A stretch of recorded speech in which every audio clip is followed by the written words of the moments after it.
안녕하십니까. 2021년 10월 1일 최병무의 팩트 시작하겠습니다. 이재명 경기도지사가 연루된 의혹을 받고 있는 대장동 사태.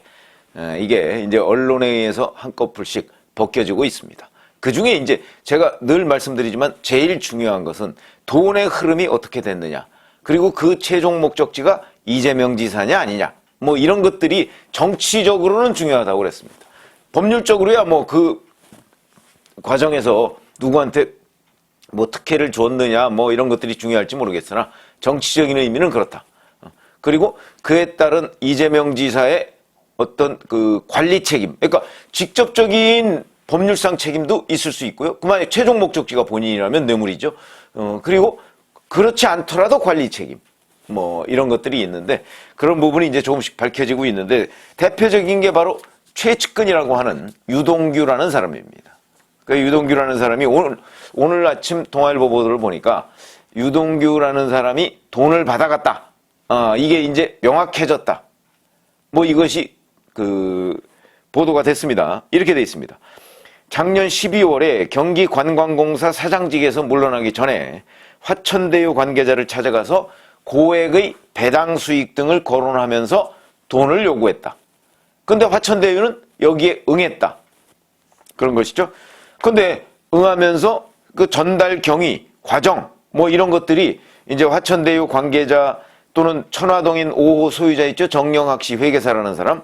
이 사람이 검찰에 제출한 사진, 대화, 뭐 이런 것들에, 녹취록 이런 것들에 다 포함이 돼 있다. 이런 거죠. 자, 그런데 이 유동규 씨라는 사람이, 이게 이제 작년 12월 1일이라고 그랬습니다. 근데 유동규 씨라는 사람이 이 금품을 받기 직전인 작년 11월에 부동산 또는 비료 관련 업체인 유원 오가닉이라는 걸 설립했고요.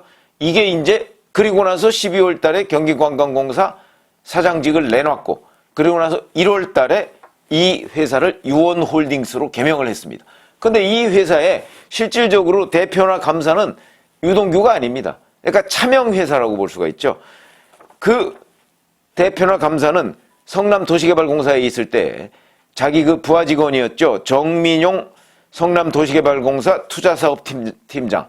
이 사람이 변호사입니다. 이 사람이 대표, 그 다음에 그 부인이 감사 이렇게 돼 있습니다. 그런데 여기는 실질적으로는 이게 유동규 회사다라는 걸 어떻게 알 수가 있냐면 정민용 변호사가 그 동아일보하고 그 과거에 인터뷰를 한 게 있는데 유원홀딩스라고 그랬죠. 유원이라는 회사명은 형이라는 게 유동규입니다. 유동규를 지칭한 것이다. 이렇게 얘기를 했습니다. 자, 그러면 이게 이제 뭘 의미하느냐. 결국 작년 12월에 그 화천대유를 찾아가서 유동규 씨가 그 당초 약속한 고액 배당 수익 내놔라 이렇게 얘기한 걸 보면 약속이 있었다는 얘기죠. 그러면 결국 특혜 뭐 이런 것들을 준 그거에 대한 대가 충분히 이렇게 생각할 수 있는 대목입니다. 그래 그 약속이 있었기 때문에 화천대유에서도 순순히 그 돈을 준 것이다. 이렇게 볼 수가 있고요. 그게 이제 왜 알 수가 있냐면 잘 아시지만 유동규라는 사람은 성남도시개발공사 기획본부장으로 있어가면서 그 당시에는 사장 직무대리를 했습니다. 그러니까 뭐 기획본부, 개발본부 뭐 이런 것 저런 거 다 충분히 관장할 수 있는 사람이고 그리고 실제 이 설계를 그 이재명 지사의 당시 이재명 성남시장이죠. 성남시장의 지시를 받아서 실무적으로 다 완결지었다는 사람이 그건 뭐 이재명 지사도 인정을 한 부분이니까 그렇게 됐는데 이 사람이 그걸 모든 걸 설계했고 그 다음에 화천대유를 우선협상 대상자로 선정한 사람도 결국은 이 사람이고 뭐 그러니까 그러다 보니까 이제 이 사람이 화천대유 측과 나중에 수익이 날 경우에 이 부분을 어떻게 공유하느냐 하는 부분을 그 틀림없이 협약을 맺었기 때문에 작년 12월 달에 가서 돈 내놔 이렇게 되는 거죠. 그러니까 화천대유는 그 협약이 없었다면 어찌 보면 뭐 돈을 안 줄 수도 있는 거 아니겠습니까? 내지는 협상을 할 수도 있는데 순순히 내준 것으로 봐서는 아마 그 약속이 있었던 것으로 보인다. 이제 그 부분은 뭐 앞으로 규명을 해야 될 부분이고요. 자, 이렇게 돼서 이제 돈 들어간 부분. 이재명 지사의 최측근이라고 하는 유동규라는 사람으로 돈 들어간 부분이 뭐 이건 동아일보 보도지만 뭐 거의 맞는 것으로 보입니다. 정영학 회계사가 제출한 그 자료나 사진 뭐 이런 것들을 보면, 자, 이렇게 되니까 이제 어떤 일이 또 벌어지느냐. 참 희한한 일이죠. 이재명 지사가 유동규는 내 측근 아니다, 이런 일이 이런 황당한 일이 벌어졌습니다. 제가 이재명 지사의 최측근 유동규라는 거를, 이 두 사람 사이의 관계가 10년이 넘습니다. 그리고 성남시장부터 계속해서 이 유동규 씨를 중용을 하고요. 유동규 씨는 거기에 보답이라도 하듯이 이재명 성남시장이 재판받을 때 자기 그 성남도시개발공사 직원들 데리고 가서 응원하고, 그러니까 거기에 또 자리 주고, 이재명 지사가, 그러니까 성남시장에서 지사가 되니까 또 데리고 와서 경기관광공사 사장을 시키고, 이게 측근이 아니고 뭐가 측근일까요? 물론 측근이라는 게 뭐 법률적 개념은 아닙니다. 그런데 그 측근임을 부인하고 있습니다. 그런데 잘 아시다시피 이재명 성남시장 당시에 좌동규, 우진상 이런 얘기가 있었다고 합니다. 그러니까 왼쪽에는 유동규가 있고 오른쪽에는 장진상이 있다. 장진상은 뭐 비서실 부실장인가 뭐 하는 사람이었다고 보는데, 이 두 사람이 핵심이었고요. 뭐 도원 결의를 맺었다, 삼국지에 있는 뭐 그런 얘기까지 나오고, 그래서 심지어는 당시 직원들 사이에서는 아마 유동규 씨는 조금 이 돌쇠 같은 스타일인 것으로 보입니다. 그래서 이재명의 장비다, 이렇게 소문이 나 있는 사람인데, 이제는 위기에 몰리니까 이재명 지사가 그 도원 결의마저 부정하는 유비가 돼버렸다. 유비라면 부정하지 않겠죠. 근데 도원 결의마저 부정하는 일이 벌어졌다. 유동규 씨도 난 이재명 지사의 최측근이 아니다, 이렇게 얘기를 하고 있습니다. 둘이 입을 맞춘 듯이.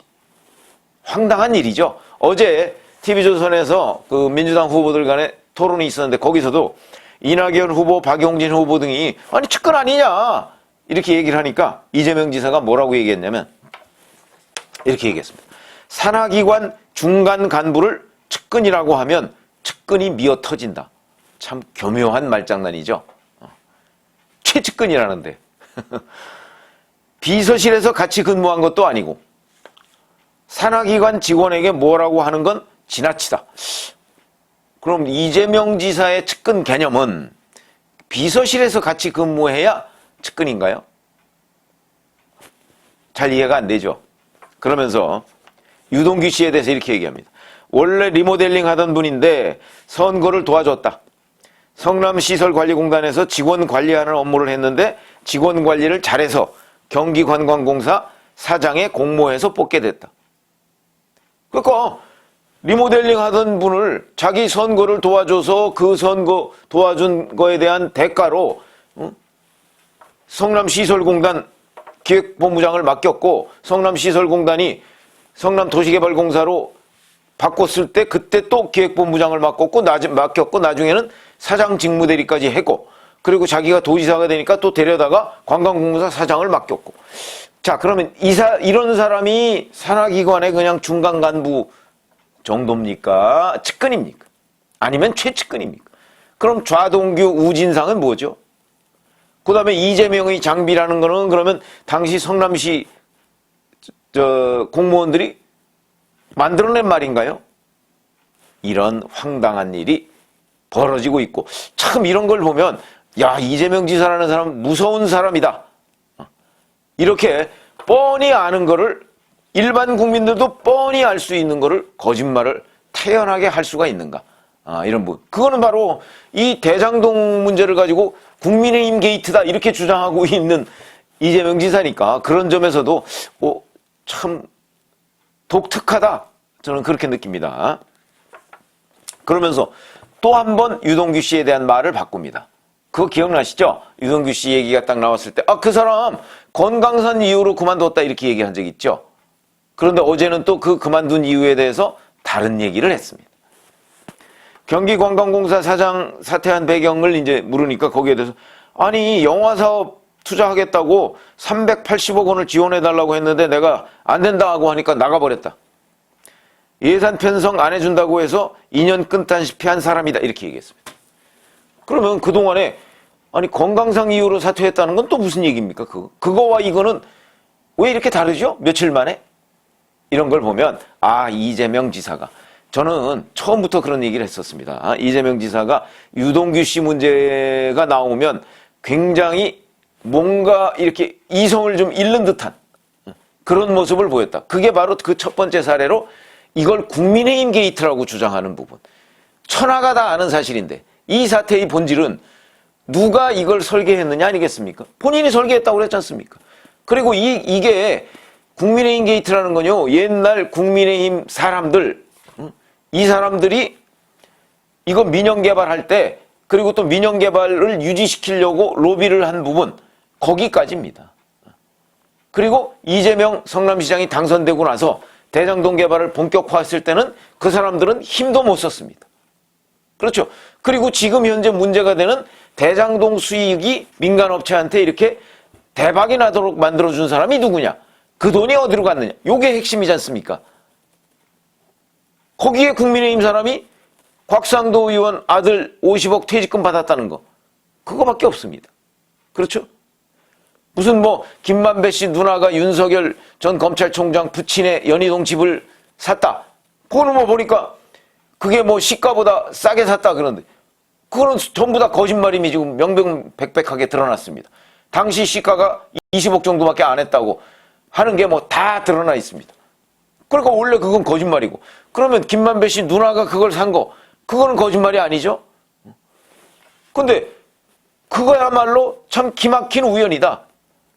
그럼 거기에 불법 또는 이상한 점이 뭐가 있습니까? 김만배 씨 누나가 샀다는 거 빼놓고서는 아무런 이상한 점이 없는데, 정상적인 거래인데, 그럼 그것도 아니고, 그리고 설령 그게 맞다고 쳐도 윤석열 전 총장이 국민의힘에 들어간 지 몇 달 됩니까? 지금 2달밖에 안 되는데. 그러니까 그것도 얘기 안 되고. 그럼 결국 곽상도 의원 아들이 퇴직금 50억 받았다는 거를 가지고서 이게 국민의힘 게이트다? 잘 아시지만 여기에서 민간사업체인 이 화천대유와 성남의뜰 이런 데가 가져간 돈, 그러니까 주로 화천대유와 천화동인이 가져간 거죠. 이게 그 수의계약에서 가져간 분양 용지 이것까지 합치면요 6천억이 넘습니다. 근데 그 돈이 다 어디 갔느냐? 그게 김만배 씨하고 남욱 변호사 그 사람들 패밀리한테 넘어간 게 다냐? 근데 따져봤더니 유동규 씨한테도 넘어갔네? 그러면 제가 늘 실소유주 얘기를 하지 않습니까? 실소유주는 또 누구냐? 천화동인 1호부터 7호까지의 그 회사의 실소유주는 누구냐? 이런 부분이 규명돼야 되는 건데 그게 어떻게 국민의힘 게이트냐? 그래서 이제 그런 거, 그다음에 경기관광공사 사장 사퇴 배경 이것도 말 바꾼 거, 유동규 씨가 측근 아니라고 주장하는 거, 이런저런 것들이 저는 일반적인 국민 눈높이에서 보면 정말 말도 안 되는 주장을 지금 막 하고 있는데 왜 그럴까? 그건 역시 당황했다. 전 그렇게 봅니다. 그래서 아마 거의 멘탈 붕괴 현상이 있는 것 아닌가.